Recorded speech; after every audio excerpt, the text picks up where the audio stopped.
tout est important. Souvent, on me pose la question, c'est quoi, Léna, le plus important? La biodiversité, sauver la biodiversité parce qu'on entend qu'elle s'éteint, ou décarboner, ou dépolluer, le plastique. On ne peut pas. Nous, on est juste une entreprise, on n'a pas le temps de tout faire.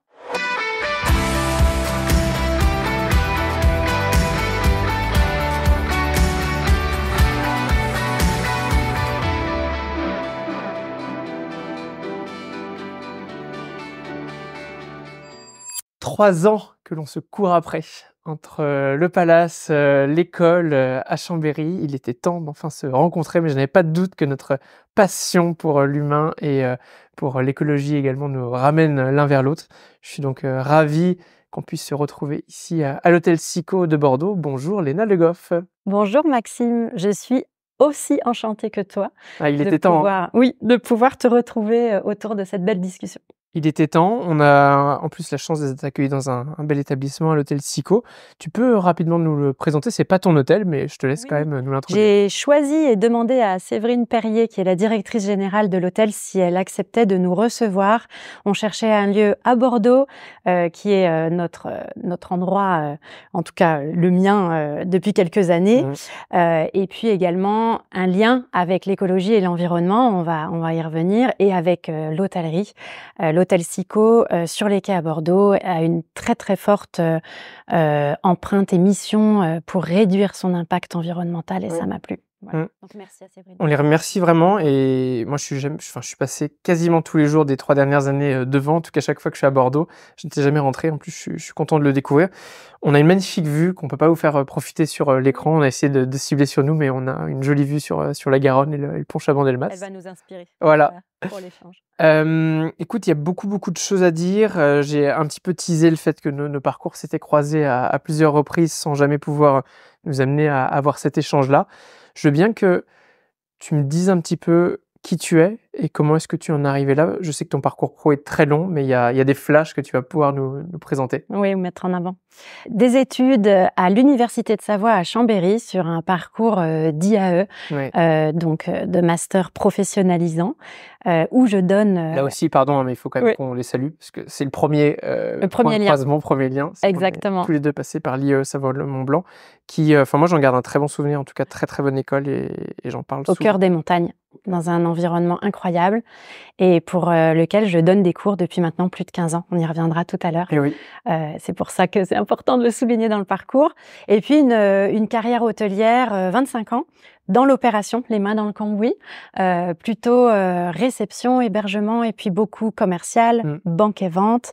Un passage par la famille Hayat que je salue, Hayat Regency Charles de Gaulle, l'ouverture du parc Hayat à Paris qui était un très joli moment, le Hayat Madeleine, et puis après j'ai rejoint Bordeaux pour l'ouverture du Grand Hôtel de Bordeaux. Qui était déjà Intercontinental à l'époque? Non, qui était Regent à l'époque. Radisson est rebrandé Regent 2 semaines avant l'ouverture. J'étais directrice commerciale et marketing, donc c'était sympathique. Et puis après, toute une carrière avec Radisson, je suis partie à Saint-Martin aux Antilles.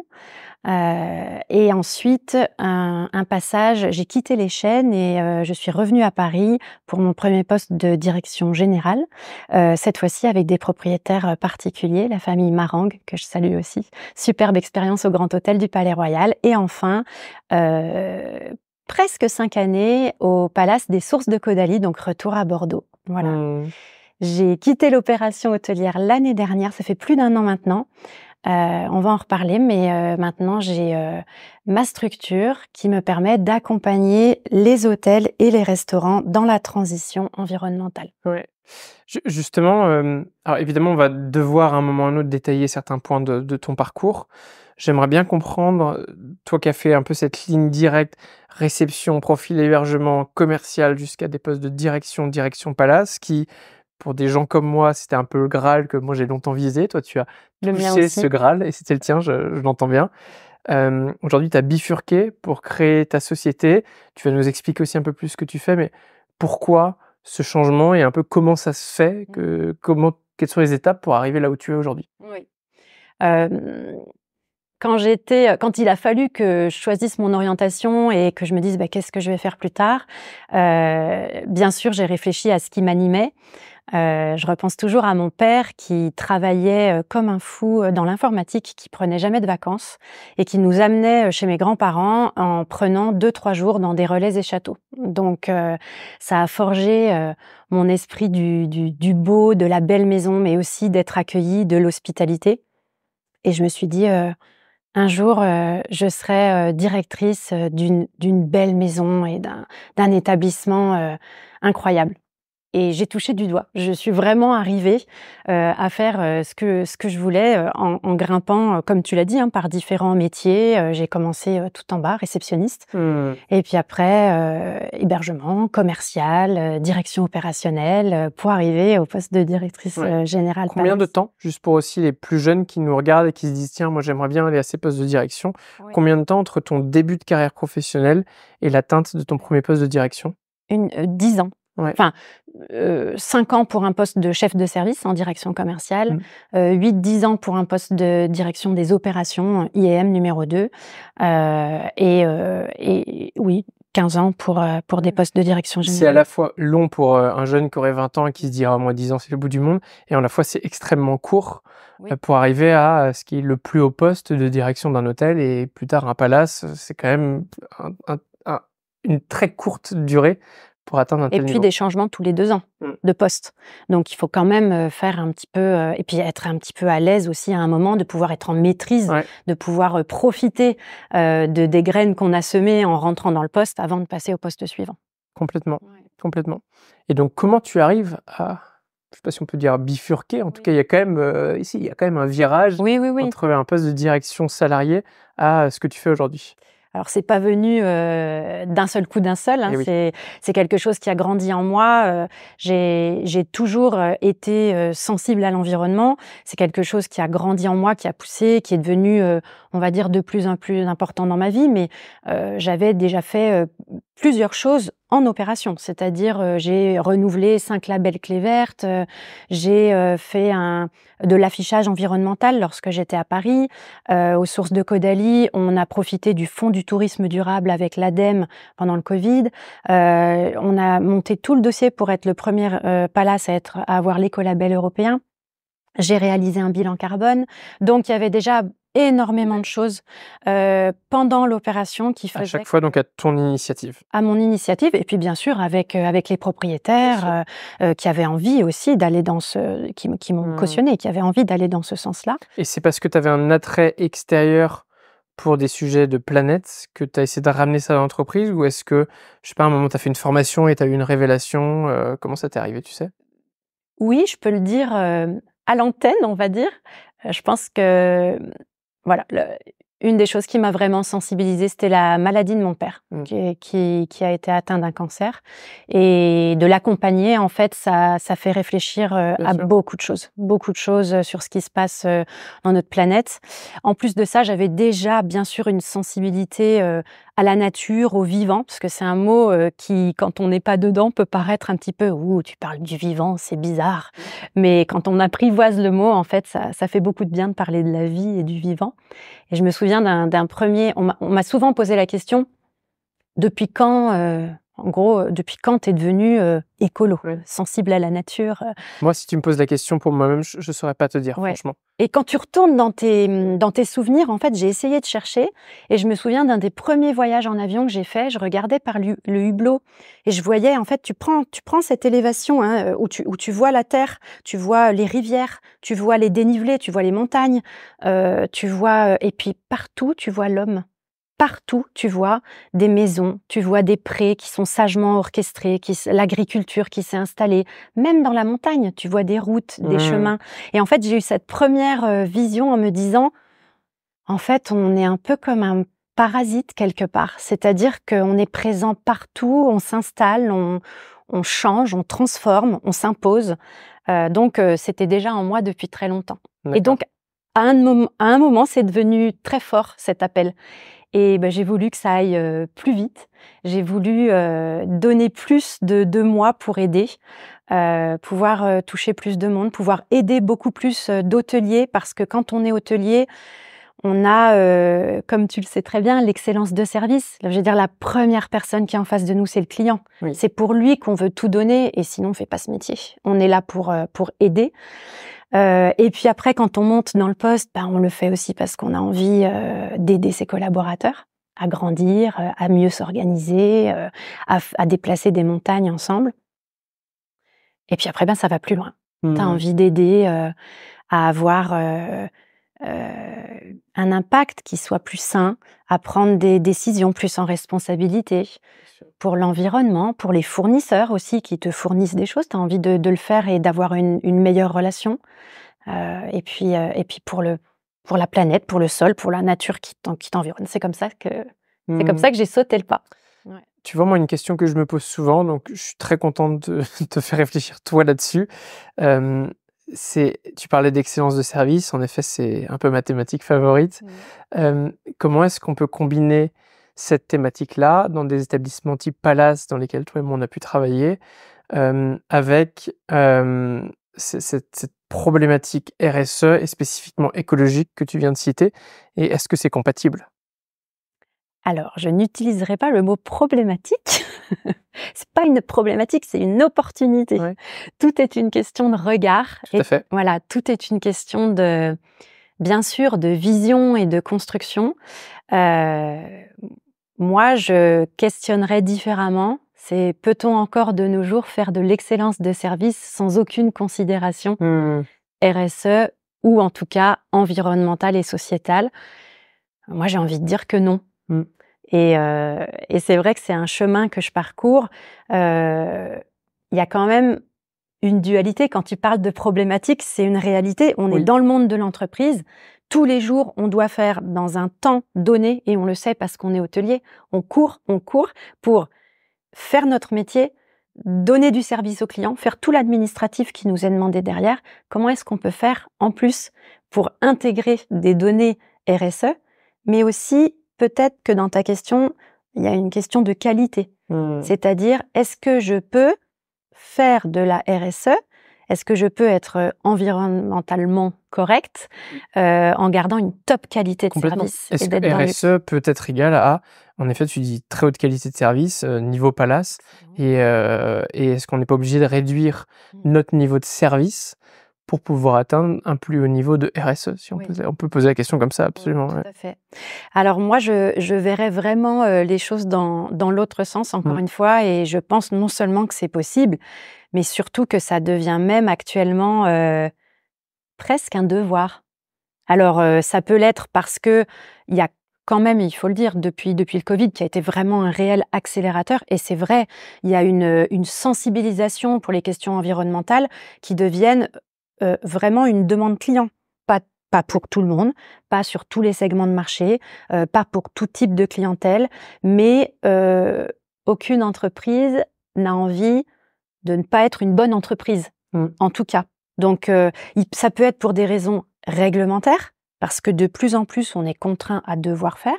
Ça peut être pour des questions de concurrence, parce que beaucoup d'hôtels s'y mettent. Donc, à un moment, si tu t'y mets pas, t'es le dernier à pas être dans la danse.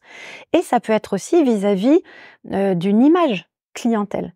Mais en tout cas, je ne pense pas que les questions RSE puissent être des freins à avoir une très grande excellence de service ou qualité. Par exemple, un petit sujet qui revient tout le temps, c'est les chaussons. Parle-nous, alors raconte-nous l'anecdote des chaussons. Les chaussons, c'est emblématique, c'est-à-dire que dans l'industrie de l'hôtellerie de luxe... des chaussons qu'on retrouve dans les hôtels, dans les chambres, pour tout le monde, et j'en parle tellement souvent avec tellement d'interlocuteurs. Comment on fait? Donc d'abord, les chaussons, ils sont tous produits en Chine. Ils viennent de très loin. Ils sont produits dans des usines qui fonctionnent encore beaucoup au charbon parce que c'est en Chine. Donc l'impact environnemental... Et puis, ils sont utilisables une fois. C'est-à-dire qu'une fois que le client les a portés, ils sont jetés. En tout cas, c'était comme ça les 50, 20, 30, 40, 50 dernières années. Donc beaucoup d'hôteliers commencent à se poser la question, mais comment je peux faire pour être plus clean? Mais je veux continuer de proposer des chaussons. Mais pourquoi tu veux continuer? C'est du confort. Oui, mais est-ce que le client, il a besoin de chaussons? Parce qu'en fait, il y a des grands tapis où il y a de la moquette. Oui, mais on ne sait pas s'il y a des questions d'hygiène. Oui, mais on est dans un palace ou dans un 5 étoiles. Donc, est-ce que c'est nous qui nous disons le client va absolument attendre ça, ou est-ce que c'est vraiment le client qui le demande? Il y a beaucoup de freins que l'on se met nous-mêmes en pensant que c'est inaltérable. En réalité, nos clients, ils sont prêts. Ils sont même beaucoup plus prêts qu'on ne le pense. Pas sur toutes les nationalités, pas sur... Encore une fois, je suis très clairvoyante là-dessus. Mais en tout cas, il y a beaucoup de freins qu'on se met nous-mêmes et on pourrait changer la façon dont on propose nos services, ce qu'on met à disposition dans les chambres pour en tout cas avoir une approche plus vertueuse et qui ait moins d'impact environnemental. Oui, complètement. Il y a un côté un peu éducationnel aussi du client, informationnel en premier lieu. Oui. Et j'aime bien dire, je peux pas m'empêcher quand même de dire qu'il faut un peu éduquer aussi nos clients qui nous rendent visite pour les sensibiliser à ces sujets et qu'ils comprennent pourquoi est-ce qu'on fait les choses. Tu parles des chaussons. Alors, je dis pas qu'il faut enlever les chaussons ou pas, mais en tout cas, si on décide de les enlever, expliquer pourquoi on fait et pourquoi on met telle ou telle action en place pour que nos clients y comprennent. Et si vraiment c'est une demande qui pour eux est alignée avec un niveau de service qu'ils estiment, et bien peut-être leur en fournir dans ce cas-là sur demande, etc. En tout cas, adapter un peu notre offre à un monde qui change. Exactement. Ou même, il n'y a pas si longtemps, les chaussons étaient dans des emballages plastiques et ils étaient ouverts pour les mettre à la descente de lit au moment de la couverture. Et si le client ne les touchait pas, comme ils étaient sortis de l'emballage plastique, on les jetait quand même. Je crains que ce soit encore fait dans certains établissements que j'ai pu visiter. Oui, mais on peut se poser la question de se dire, bah tiens, déjà, bon, les emballages plastiques, c'est de moins en moins courant quand même. Tout ce qui est emballage à usage unique, etc., il y en a vraiment de moins en moins. Mais on peut peut-être décider de ne pas les mettre à la descente de lit à la couverture, peut-être, et de les ranger dans le placard et le client les utilise s'il le souhaite. On peut décider d'avoir des chaussons qui sont faits maintenant en Europe, voire en France, qui sont réutilisables. On peut décider d'avoir des chaussons qui sont lavables. On peut décider de mettre les chaussons à disposition et de faire en sorte d'accompagner le client et d'avoir une petite checklist, si on le peut, de 4-5 questions qu'on va lui poser. En tout cas, il y a plein de choix qui sont possibles si on y réfléchit un petit peu. Et pour le coup, si on reste sur cette vision de palace dans lequel toi tu as pu travailler, tu parles de chaussons, il y a aussi un côté savoir-faire, patrimoine, valeur, où autant je l'entends dans un hôtel économique, on peut peut-être pas se permettre d'avoir des chaussons faits en France, autant dans un palace à 1 500 € la nuit, parfois plus, on peut mettre un peu plus de budget en mettant en avant un savoir-faire local, un artisan qui travaille, des chaussons qui sont réutilisables, qui sont produits à base de produits recyclés juste à côté de Bordeaux, pourquoi pas si on est à Bordeaux, etc. etc. Moi, j'aime bien dire souvent que j'aide à la déprogrammation. On a été programmés tous à faire d'une certaine manière qui va vers plus de facilité, plus de rapidité et moins cher quand même, souvent avec une recherche de profitabilité. C'est vrai, bien sûr, et il faut la conserver, mais on peut déprogrammer nos automatismes pour essayer de voir les choses autrement et faire des choix plus éclairés. Je suis d'accord. Si aujourd'hui tu étais à nouveau GM, donc directrice générale d'un palace, alors les sources de Caudalie ou pas, ça peut être ailleurs, quel serait le top 10 des 10 actions que tu mettrais en place pour dans une optique RSE? Alors, la première des choses, former. Former et informer, avant tout, mais former à tous les niveaux. Si je peux former mes propriétaires ou mon head office, je demanderais qu'ils soient formés. Ça, c'est génial. Me former en tant que GM, former les chefs de service dans leurs spécificités, former un chef de cuisine pour l'informer de quel impact ont ses gestes. Ça va pas être la même chose que former une gouvernante générale de quel impact ont ses décisions ou ses gestes. Et puis après, former aussi, bien sûr, les personnes sur le terrain. Et en fait, chaque formation et information est différente en fonction du niveau de décision que tu vas être amené à prendre. Si on n'est pas informé, on a du mal à pouvoir prendre des décisions après qui ont du sens. La deuxième étape... Donc je les classe en effet niveau 0, informé, niveau 1, formé. Tout à fait. La deuxième étape, c'est mesurer. You can't manage what you don't measure. Dans tout, il faut mesurer. Malheureusement, en RSE, il faut mesurer beaucoup. même parfois trop. Ça devient, on a carrément une comptabilité carbone, hein, si on parle d'émissions carbone. On a vraiment maintenant une vraie comptabilité carbone, comme on a une comptabilité financière. Mais la bonne nouvelle, c'est qu'on sait le faire aujourd'hui, ce qui n'était pas le cas il y a quelques années. Tu parlais de bilan carbone. Bon, le bilan carbone, c'est quand même récent. Et ça avance vite. Et ça avance vite. Ça change beaucoup. On a des entreprises qui se spécialisent là-dedans. Ça te permet vraiment d'avoir une compta. Et d'ailleurs, cela dit en passant, à mon avis, ça devrait être obligatoire, en effet, d'avoir cette compta carbone dans n'importe quelle entreprise, je pense. Ça l'est déjà pour certaines entreprises. Et ça descend année après année, oui. Et un jour, ça le deviendra, c'est sûr. Bien sûr. Mais mesurer, ça veut dire aussi... faire un audit énergétique. À un moment, il faut pouvoir se poser pour voir comment est structuré mon bâtiment et qu'est-ce qu'il consomme. Ça peut être également mesuré pour les consommations d'eau. Ça peut être mesuré aussi le niveau de formation de mes collaborateurs quand on parle du côté sociétal. À un moment, il faut mesurer. Parce que sinon, on peut pas prendre des décisions éclairées sur comment est-ce qu'on va faire après. On peut pas tout faire en même temps, souvent ça fait très peur, mais en tout cas, on commence la méthode des petits pas. Installer des sous-compteurs, pour moi, c'est quelque chose qui est hyper important dans les hôtels en exploitation pour pouvoir comprendre, et a fortiori dans les hôtels de luxe, consommation d'eau et consommation d'énergie. Est-ce que c'est en cuisine, si j'ai beaucoup de restauration? Est-ce que c'est au spa, si j'ai des grandes zones humides? Est-ce que c'est en chambre? Pour pouvoir comprendre où est-ce que je consomme et qu'est-ce que je consomme. Donc ça serait mon 3e, 4e point, je ne sais plus où je suis. 3e, si je compte bien. Ouais. Ensuite, faire un bilan carbone, je le mets tout de suite après, parce qu'il faut décarboner, c'est urgent. Quand on commence un petit peu à s'informer, je ne veux pas du tout être alarmiste, mais c'est urgent.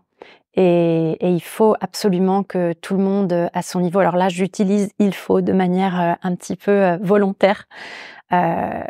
C'est une fois qu'on comprend comment ça fonctionne, on a envie d'aider et on a envie de faire chacun à son niveau. Et on a tous une part de responsabilité. Et au niveau de l'entreprise, il y en a une aussi. Clairement. Donc la mesure carbone, pour moi...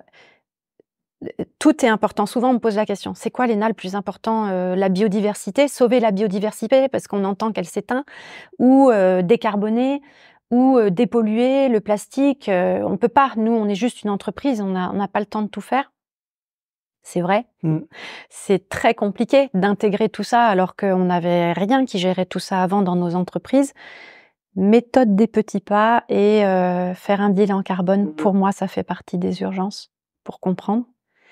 Et puis derrière, gérer ces flux de déchets. Donc les déchets, ça veut dire polluer. Donc si on diminue ces déchets, on pollue moins. Donc on agit aussi pour préserver la biodiversité. En fait, tout ça, c'est vraiment lié. Avec des entreprises, voilà, moi j'en connais 3 sur le marché. C'est pas du tout pour faire de la pub, mais tu peux les citer au contraire. Take a Waste, Urbine, Rubo, voilà, qui aident vraiment les hôteliers quand on n'a pas le temps. Ils prennent en charge tout ça et ils aident à diminuer les déchets, les flux, à choisir les bons prestataires, à faire des économies financières. Parce qu'on le répète pas assez, mais souvent les décisions RSE, ce sont des décisions aussi qui sont bénéfiques pour la finance de l'entreprise. Bien sûr, il y a plein de types de déchets qu'on peut recycler aussi. Tu as peut-être suivi mon épisode pendant le podcast avec Unisoap sur les savons. Pauline Grumel, la fondatrice, une association qui récupère les savons, qui les recycle, qui leur donne une seconde vie. Bon, là, tu transformes un déchet. Tu parlais des chaussons à usage unique. Les savons à usage unique, c'est aussi un classique. Ils sont aussi, malheureusement, encore trop souvent sous plastique à usage unique. On les utilise 5 minutes pour se laver 3 fois les mains et ils sont jetés le lendemain parce qu'on peut pas les redonner aux clients suivants. On peut recycler ça, les transformer et en plus, dans le cas de cette association, les donner à des personnes qui sont dans le besoin. Donc là, on arrive complètement dans un cercle très vertueux et d'un point de vue RSE, là, on coche beaucoup de cases. Carrément, je suis tout à fait d'accord. Et ça, ce sont des choses qu'on peut faire sans bouleverser l'organisation de l'entreprise. Bilan carbone, il faut des ressources. Et encore maintenant, il y a de plus en plus d'outils qui se mettent en place pour aider et accompagner les hôteliers. Ça devient beaucoup plus accessible. Et puis, l'étape d'après, cruciale pour moi, faire une grande table ronde avec les collaborateurs. C'est-à-dire, on appelle ceux qui ont envie, ceux qui répondent à ça, ceux que ça drive, en fait, ceux qui ont un driver très fort sur l'environnement et le sociétal. C'est 2 sujets distincts, mais ça marche ensemble. L'un peut pas marcher sans l'autre. Et on écoute. On écoute parce que ce sont eux qui sont sur le terrain et en fait, ils ont plein d'idées. Ils voient les incohérences, ils voient les choses qui pourraient être rapidement changées. Alors bien sûr, il y a des idées folles, mais il y a aussi des idées très pragmatiques et si on a une période d'écoute, d'échange, de table ronde, de brainstorming, ceux qui sont sensibilisés vont amener des tonnes de solutions et vont être des accélérateurs. Et on a des richesses vraiment insoupçonnées. Bien sûr. Parce qu'on veut aller vite, on veut leur apporter des solutions, mais souvent, ce sont eux qui ont les solutions. Oui, je suis d'accord. Intégrer les collaborateurs et en plus, ce seront les meilleurs ambassadeurs pour appliquer ce qu'on aura mis en place si c'est eux qui l'ont décidé. Tellement. Aux sources de Caudalie, moi, Fabienne, si tu écoutes ce podcast, je me souviens d'une femme de chambre qui me disait « Mais Madame Le Goff, quand est-ce qu'on va recycler en chambre ? Moi, chez moi, je trie tout et là, j'en ai marre d'attendre, je veux trier aussi. » Et ça venait, et elle avait tellement Bien raison. sûr. Après, il fallait organiser les choses pour que ce soit faisable. C'est une question d'organisation, de logistique, de structure, de façon d'organiser le travail. Et en fait, on avait fait des ateliers avec les lingers, les femmes de chambre, les gouvernantes, les plongeurs, tous ceux qui s'occupaient de ce flux, qui est en fait un flux transversal. Et on a mis en place les choses très, très vite, parce que c'était eux qui étaient moteurs. Ça marche très, très bien. Enfin, moi, je suis vraiment fan. Je suis vraiment, vraiment fan. Et peut-être le dernier point, c'est prendre le temps de se dire, pour arriver à faire tous ces points-là, je vais me prendre une demi-journée, je vais regarder les ressources que je vais y mettre. Ça prend du temps, ça prend des ressources humaines. Il faut des hommes pour mettre en place tout ça. Donc, on peut prendre un peu de recul, s'appuyer justement sur les gens qui sont moteurs dans l'organisation. Il y en a qui ont envie d'intégrer ça dans leur feuille de route. Ils veulent mettre du sens dans leur fonction. C'est tellement, tellement important. Et on peut prendre le temps de se dire, cette mission-là, je vais la confier à cette personne. Là, on va aller sur du plus long terme. Et on peut commencer comme ça. Voilà, ça serait les 10. Je pense que j'en ai à peu près 10. Oui, j'ai pas compté exactement, mais en tout cas, il y a beaucoup de conseils déjà à mettre en place. Ce sont des choses très applicables, avec plus ou moins de ressources, comme tu l'as dit aussi, plus ou moins de budget humain ou financier. Oui. Et ce qui est intéressant, c'est que tu ne cites pas que des choses écologiques, mais aussi beaucoup sociales et sociétales. Oui. Puisque, comme tu le disais, l'un ne va pas sans l'autre. Et l'un est la réponse à l'autre, donc c'est vraiment essentiel. À l'autre. Il y a plein de points clés sur lesquels j'avais envie de rebondir, mais je vais essayer de faire le lien avec un peu ton métier d'aujourd'hui. Aujourd'hui, tu formes beaucoup dans les entreprises, tu as dit aussi que tu formais dans les écoles. Quel est ton ressenti des personnes que tu formes par rapport à leur appétence à des sujets de RSE?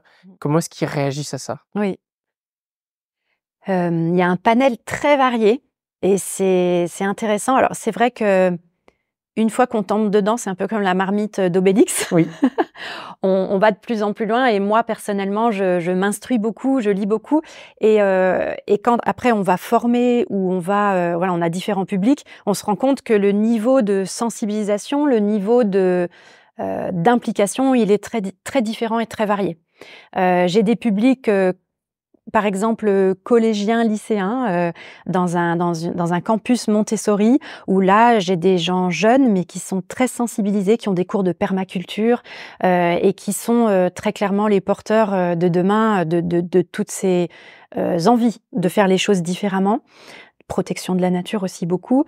J'ai des publics étudiants en master à l'Université Savoie, mais également en école hôtelière, qui, là, parfois, enfin de manière surprenante, je veux pas faire de généralité parce qu'il y a de tout, mais souvent désabusés et déjà un peu découragés de voir ce monde qu'on leur laisse et avec beaucoup de jugement et peu de confiance. Oui.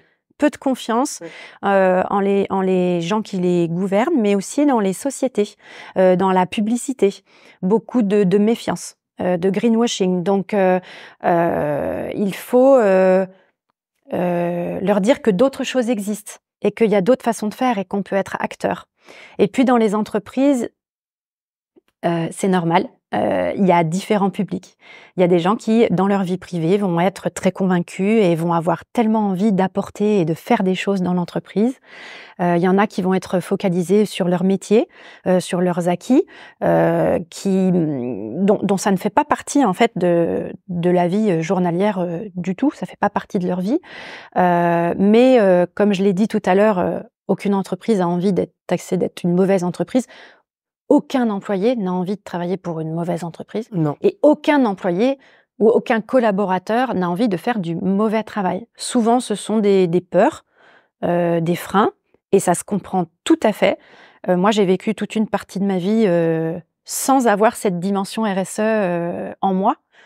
J'étais programmée pour faire beaucoup, faire bien et vite. Donc... une vraie hôtelière. Vite et bien, voilà, c'est ça, c'est vite et bien. Et donc, voir qu'on peut... Enfin, j'aime beaucoup dire que j'ai un rôle d'éclaireur. J'éclaire, je montre qu'il y a d'autres possibles. Oui. Et pourquoi aussi? Pourquoi est-ce qu'il faut décarboner? Pourquoi est-ce que la température augmente et que c'est pas seulement vivre avec 2 degrés de plus, mais c'est tout l'emballement que ça va avoir. Il y a tout un aspect de comprendre les impacts. On peut pas faire semblant. Et surtout les jeunes générations dont tu parlais tout à l'heure, plus que les plus anciens, ils vont vivre de plus en plus violemment les impacts du changement climatique, et leurs enfants vont le vivre aussi directement après eux. Donc il faut prendre conscience aussi et que chacun prenne ses responsabilités. Quand on a dit ça, c'est effrayant. Et on se sent vite écrasé, et moi c'est un peu le sentiment que j'ai eu, et je sais pas si c'est l'occasion tu vas te passer un peu ces messages-là, mais il y a différentes étapes, je trouve. Il y a un peu la phase de découverte où tu dis « Ah, donc il y avait ce truc-là, moi j'étais hôtelier comme toi, je faisais les choses qu'on me disait de faire, vite et bien, je partais dans ma voie pour faire mon truc, et un jour, par des sensibilités qui m'ont rattrapé, je me suis éveillé. » Donc je m'éveille, je comprends. Et moi j'ai eu cette phase, je sais pas si tout le monde l'a dans cet ordre-là, où au bout d'un moment, plus j'ai commencé à m'informer, plus j'ai compris à quel point j'y comprenais rien, et plus je me suis senti écrasé. Oui. Ou dans le déni. Certaines personnes ont une réaction de déni. C'est ça. C'est-à-dire, j'ai toujours vécu avec mes œillères et ça m'allait très bien. Je continue de vivre avec mes œillères. Ou alors, effondrement. Moi, j'ai plutôt eu cette deuxième partie de dire « Oula, ça m'écrase, mince, ça a plus de sens, j'arrête de faire tout ce que je fais. » Et après, une peut-être troisième phase, quand après t'être fait écraser, de rebondir et de te dire « Bon, la réalité, elle est comme ça. Comment est-ce qu'à mon petit niveau, je peux faire ?» Et là revient la stratégie des petits pas aussi, de dire en fait, à ma petite échelle, d'essayer d'avancer 2-3 petites choses. Je ne change pas la planète entière, mais d'essayer d'y donner du sens. Et si on est 8 milliards d'êtres humains à avancer aussi, on peut aller probablement beaucoup plus loin, et peut-être, j'espère, beaucoup plus vite. Oui, ouais, je suis tellement d'accord. Il y a aussi quelque chose qui me vient en tête pour les gens qui nous écoutent ou qui nous regardent. Quand tu es dans le métier d'hôtelier, t'as pas le temps en fait. Tu cours toute la journée. Il y a tellement à faire et on va pas se voiler la face. On est quand même dans une période où on manque de personnel. Les équipes sont rarement au complet et donc on va demander aux gens qui sont en place de faire plus, mais que le client ne s'en rende pas compte. Et donc très souvent on se dit mais comment est-ce qu'on peut faire pour encore rajouter des choses supplémentaires que je dois faire dans ma journée, alors que j'ai déjà tellement à faire. J'arrive déjà pas soit à traiter tous mes emails si je suis en réservation, soit à répondre à tous mes clients, ma checklist en réception, soit en cuisine, les heures sup en cuisine, tout le monde connaît, ou en salle. Donc c'est difficile pour notre industrie parce qu'on est à un moment où on manque de vocation. C'est une réalité. Enfin, on pourrait faire un podcast entier là-dessus. C'est un sujet que j'aborde souvent d'ailleurs, mais en effet... Et c'est tellement lié. C'est tellement lié parce qu'en fait, il y a une telle quête de sens.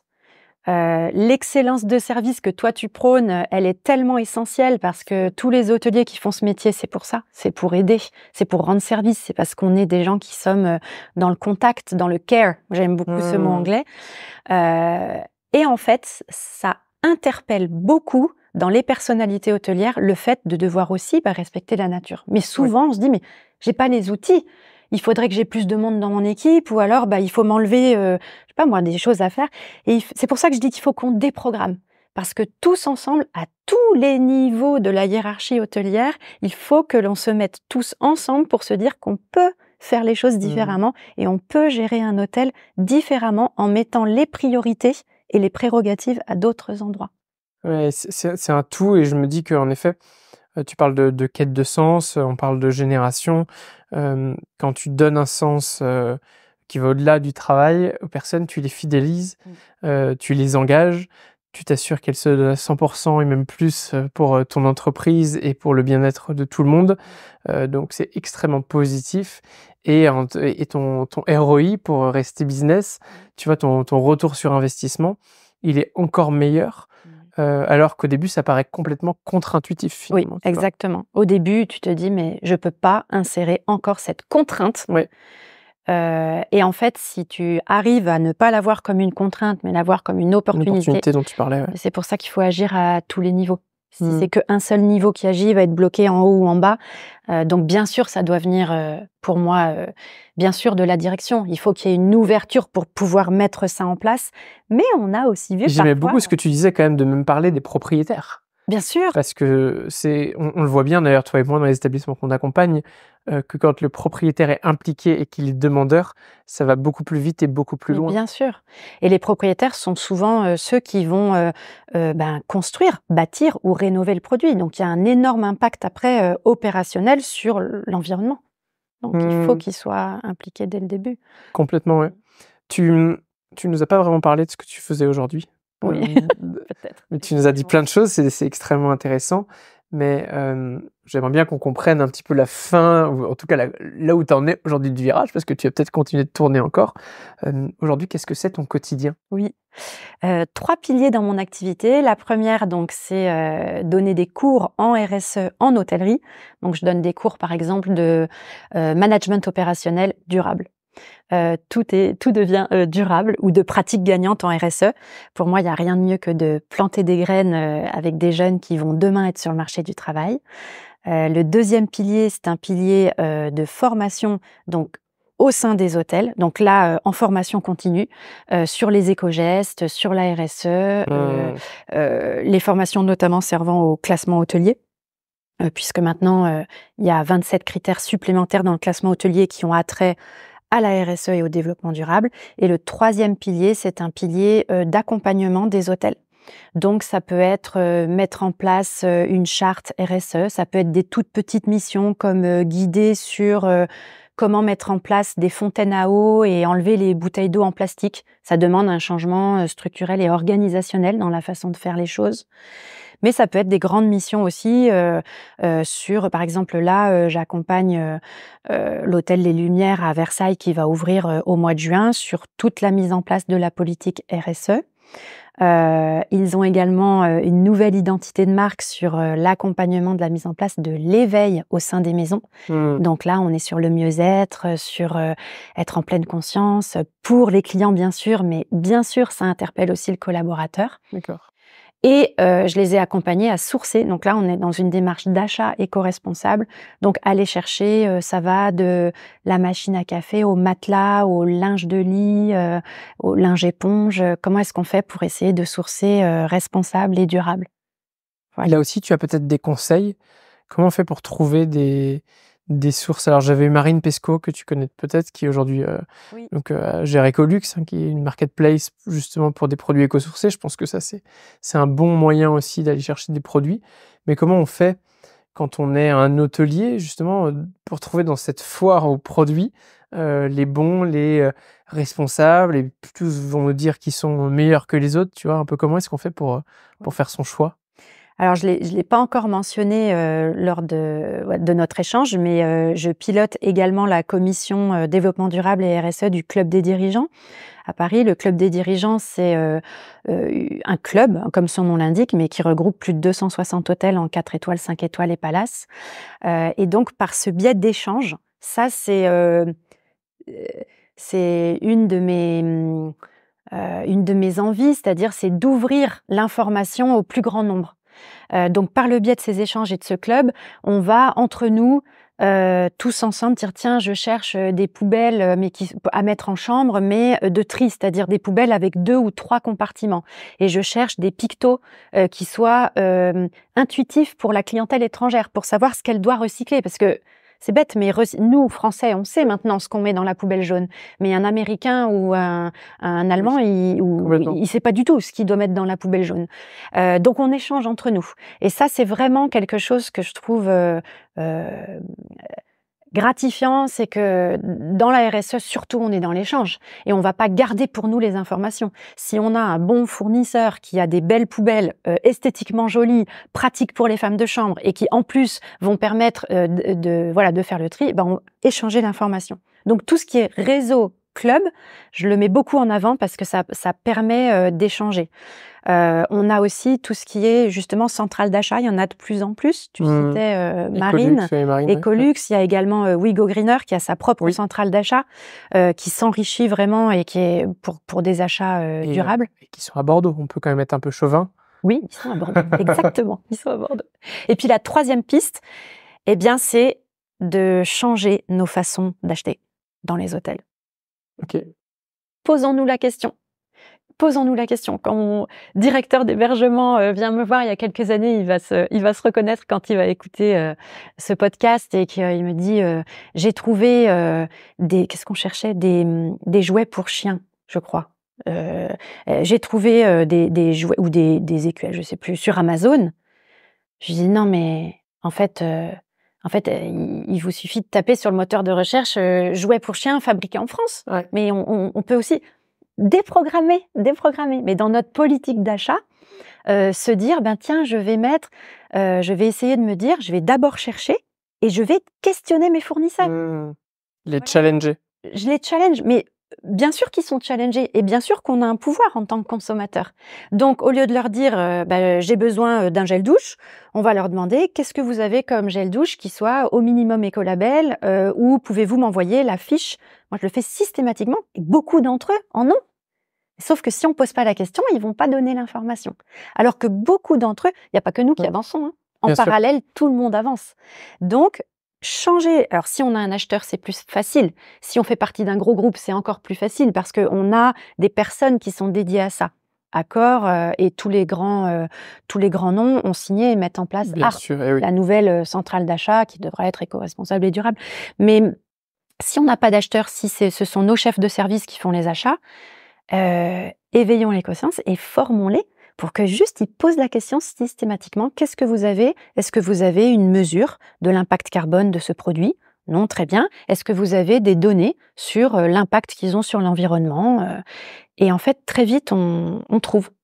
Il faut penser à poser la question. Ouais. Et là, en effet, ton terme de déprogrammer revient énormément. Exactement. Ouais. Peut-être que ça fera le lien avec ce que tu dis là, justement. Mais toi et comme moi, je me retrouve beaucoup dans ton parcours. La spécificité, c'est qu'on était hôtelier dans des entreprises. Alors certes, tu étais à des postes de direction, mais où c'est très carré, très encadré. Tu es devenu entrepreneur et même solopreneur. Comment est-ce que toi, aujourd'hui, tu fais pour progresser en tant que femme, en tant qu'humain, dans ce monde toujours plus complexe, notamment de RSE? C'est une super question, j'adore. La première réponse qui me vient en tête, c'est l'observation et l'écoute. Beaucoup. On va même jusqu'au biomimétisme. Mais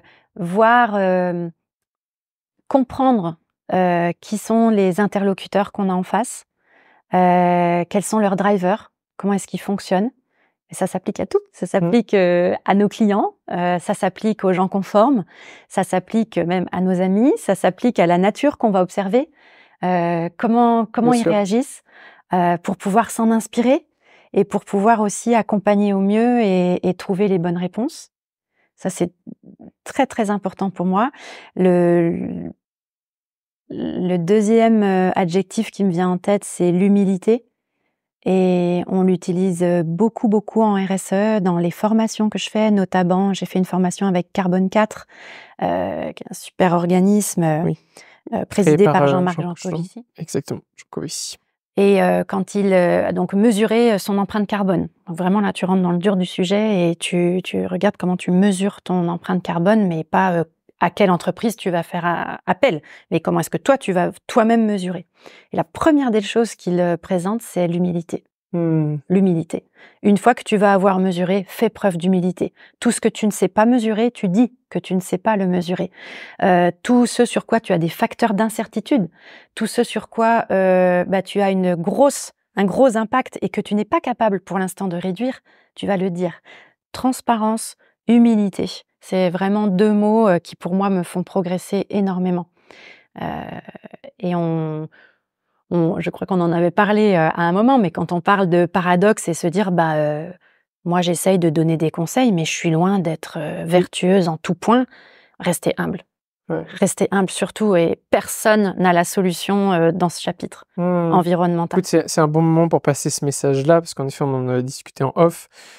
Moi qui fais ce cheminement et je le partage à mes auditeurs, du coup, qui peut-être me voient cheminer avec mes invités.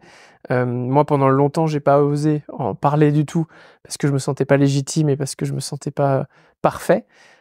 Spoiler, je suis toujours pas parfait et loin de là. Moi non plus. Loin de là. Mais je pense qu'au contraire, il faut un petit peu dire ce qu'on fait, et on n'a pas besoin d'être parfait pour pouvoir parler, réfléchir, aider, conseiller, et que ça se fait de manière progressive.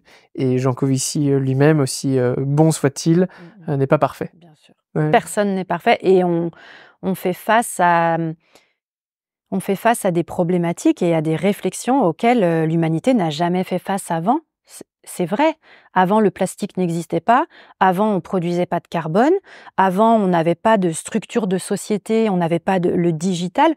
Gérer tout ça, gérer le sociétal, gérer le rapport qu'on a à l'autre, gérer le rapport que l'humain a au vivant et à la nature, ça s'est jamais fait avant. Donc, en discuter tous ensemble pour savoir quel chemin on va prendre, c'est comme ça que moi je progresse beaucoup. Ouais. Hyper intéressant. Écoute, c'est le moment de faire ma petite pause pour un jeu. Oui. Que j'appelle mots-clés contre bénéfices. Ah oui. Donc, je te rappelle les règles. Tu vas donner un mot-clé. Il peut être partagé sur Apple Podcasts en laissant un avis plus commentaire, sur Spotify également, ou sur YouTube, puisque cet épisode sera en vidéo également. Les auditeurs ou l'auditeur, si tu décides qu'il n'y en a qu'un, qui mettront ce mot-clé obtiendront le bénéfice de ton choix. Et la parole est à toi. Super. On peut choisir 2 mots? Si tu veux. Incroyable vivant. Incroyable vivant. Voilà. Qu'est-ce Vivant, parce que le vivant, c'est quelque chose qui est, si vous allez sur ma page LinkedIn, c'est fan inconditionnel du vivant. Ouais, c'est vrai, Ouais. ton titre. Voilà, exactement. Et puis parce que le vivant, c'est incroyable. Contre ce mot, avec grand plaisir d'avoir un échange et un rendez-vous conseil de 30-45 minutes sur un sujet qui tient à cœur. Parfait. Voilà. Et évidemment, si jamais vous le faites sous un pseudo, pensez à m'envoyer un message sur LinkedIn notamment, que je puisse vous mettre en relation avec Léna, parce que parfois j'en ai qui commentent et après je peux pas les retrouver. Et c'est un petit peu dommage. Donc faites, si vous jouez le jeu comme vous le faites souvent, faites-le jusqu'au bout et je vous mettrai en relation Avec grand plaisir. Léna avec joie. C'est l'heure de mes questions signatures. Oui, je suis prête. La première, c'est si tu pouvais faire un voyage dans le temps, où tu veux, ça peut être au début de ta carrière ou à un autre moment, est-ce qu'il y a quelque chose que tu ferais différemment? Et bien sûr, si oui, qu'est-ce que ce serait? Alors, en général, je suis quelqu'un qui n'est pas de regrets. C'est-à-dire que je pense que chaque décision est prise en fonction des connaissances et des capacités qu'on a de les prendre à ce moment-là. Donc c'est vrai que je regarde peu en arrière. Si j'avais quelque chose à faire différemment, je pense qu'en plus de ma formation en hôtellerie, j'aurais fait une formation manuelle, d'expertise manuelle. Alors ça peut être du compostage, du maraîchage, apprendre plus sur les arbres, parce que je suis très, très sensible à tout ce qui est vivant. Tout ce qui pousse. Mais ça peut être aussi tout ce qui est menuiserie, peut-être travail du bois, ou maçonnerie, la construction. Je trouve que utiliser ses mains, pour moi, ça nous ancre. Et je trouve que c'est une façon d'avancer dans la vie qui est ultra saine. Et quand on est dans l'hôtellerie, on est dans le service. Quand on part dans la RSE, on est beaucoup dans le concept. Et faire de mes mains, c'est ça soigne. C'est vraiment, et je trouve que avoir les deux, c'est magnifique. Complètement. Là, je pense à tes étudiants, enfin tes élèves de l'école Montessori qui font la permaculture. Quelle chance ils ont de pouvoir mettre un peu les mains dedans. Ah ouais, mais moi j'adore. D'ailleurs, souvent, je demande à la prof de permaculture, je peux venir avec vous cet après-midi? As-tu une recommandation de lecture? Alors oui, recommandation de lecture, j'en ai plein. C'était tellement dur de faire un choix, mais je me suis vraiment astreinte à le faire. J'ai choisi d'être un peu tranchée et un peu militante pour le coup. Et j'aimerais parler de Pierre Rabhi, Vers la sobriété heureuse, qui pour moi est un livre qui m'a confortée dans la voie que j'avais choisie. C'était l'année dernière pour la fête des mères. Ma fille qui a 14 ans m'offre un petit... Peu après le décès de Pierre Rabhi en plus. Oui, 1 an et demi après son décès, m'offre un petit paquet dans du papier réutilisé, papier cadeau. Donc c'était une jolie attention de sa part parce qu'à 14 ans, on ne pense pas trop à tout ça. Et j'ouvre le cadeau et je vois Vers la sobriété heureuse de Pierre Rabhi. Je lui dis, mais comment tu savais que je veux lire ce livre depuis tellement longtemps et j'ai jamais pris le temps de le lire? Et elle me dit, je savais pas, je suis rentrée dans une librairie, j'ai lu l'arrière de la couverture et je me suis dit, ça va plaire à maman. Et elle avait tellement raison. Wow. C'est un livre magnifique qui est très tranché sur la sobriété, mais qui est presque poétique, qui est très beau. Donc ceux qui hésitaient à le lire, je vous enjoins vraiment à le prendre. Et Maxime, je t'en ai apporté. Oh, incroyable. Voilà. Merci beaucoup. Tu sais que je ne l'ai pas lu. Alors, sauf faire de ma part, c'est Pierre Rabhi qui fait cette citation, enfin sur le conte sur la part du colibri. Le colibri. Ouais. Et moi, je pense que ça a été une de mes révélations au sujet de l'écologie. Donc, je ne suis jamais allé vers la sobriété heureuse. Et il est reconditionné, ce livre. C'est pour ça qu'il a le petit sticker. Évidemment. Voilà. En plus, t'es allé au bout de la démarche, c'est trop bien. Je trouve ça très bien quand on m'offre des livres qu'on déjà vécu. Oui, exactement. Ouais. Merci beaucoup. De rien, tu l'as pas lu? Non, je l'ai pas lu. Ah, super. Ça me fait très plaisir qu'on m'offre un livre en plus dans mon podcast. J'ai vraiment l'impression d'être dans une émission de culture, lecture. J'aurais le droit à une dédicace? Ah oui, avec grand plaisir. Ah, génial. De Pierre Rabhi ou un autre artiste, auteur ou autre, est-ce que tu as une citation favorite? Oui, alors je l'ai écrite parce que j'ai du mal à m'en souvenir. Là aussi, j'en ai 3 qui me suivent depuis très longtemps. C'était très dur de faire le choix, mais j'ai choisi Marc Aurèle, qui était philosophe et empereur romain. Que la force me soit donnée de supporter ce qui ne peut être changé et le courage de changer ce qui peut l'être, mais aussi la sagesse de distinguer l'un de l'autre. Je trouve que ça va super bien dans la thématique. Superbe. J'élargis un peu, mais Marc Aurèle, ça fait aussi partie de ces auteurs que je veux creuser dans d'autres sujets que le stoïcisme notamment. Et je trouve qu'il y a aussi des liens à faire, tu vois, entre du stoïcisme, peut-être des sujets d'écologie, d'accepter les choses aussi telles qu'elles sont, de se concentrer sur ce qu'on peut contrôler et de laisser couler ce qu'on peut pas contrôler. Et de laisser couler ce qu'on peut pas. Oui, c'est un travail. Ouais, très bien. Peut-être que je vais lancer un autre podcast culture, lecture et je te donne plein de pistes. Allez, on y va. Après toi, pour nous parler de toutes ces thématiques, de l'excellence de service à la RSE et tout ce qu'on a pu aborder au milieu, qui aimerais-tu voir invité sur Hospitality Insiders? Alors là aussi, mon cœur balance, mais vraiment entre deux. Je pense que je vais citer Thomas Breuzard. Est-ce que tu le connais? Non. Non. Thomas Breuzard, il est très actif sur les réseaux et il développe et soutient le concept de perma-entreprise. Voilà. Donc, je ne sais pas si tu as déjà entendu le terme. Non, tu détailles. On parle un petit peu des entreprises à mission. Oui. On parle un peu de Bicorp. La perma-entreprise, c'est un petit peu dans cette veine. C'est en fait... Alors, pour le coup, j'ai eu Solène Lauréat-Davis pour OCO, qui est une entreprise à mission Bicorp, mais on n'avait pas parlé de perma-entreprise, sauf faire de ma part.